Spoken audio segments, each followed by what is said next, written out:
বৌদ্ধ পূর্ণিমায় মা লক্ষ্মী পূজা পদ্ধতি। আসনটি প্রস্তুত করে মাকে আসনে স্থাপন করে দেবো। এরপর মাকে আলতো হাতে পরিষ্কার করে মুছে নেব। মাকে সিঁদুরের তিলক এবং লাল চন্দনের তিলক পরিয়ে দেবো। মাকে বস্ত্রস্বরূপ একটি মৌলি সুতো নিবেদন করব।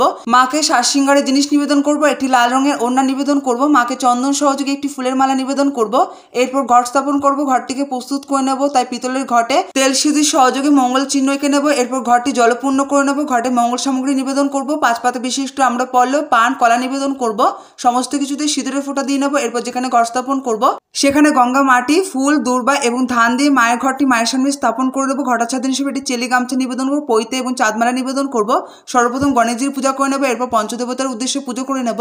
মায়ের উদ্দেশ্যে জলশঙ্খ নিবেদন করব। মায়ের শ্রীচরণে 3 বার পুষ্পাঞ্জলি দিয়ে নেব। মাকে মঙ্গল সামগ্রী নিবেদন করব। মায়ের শ্রীচরণে প্রণাম করে নেব।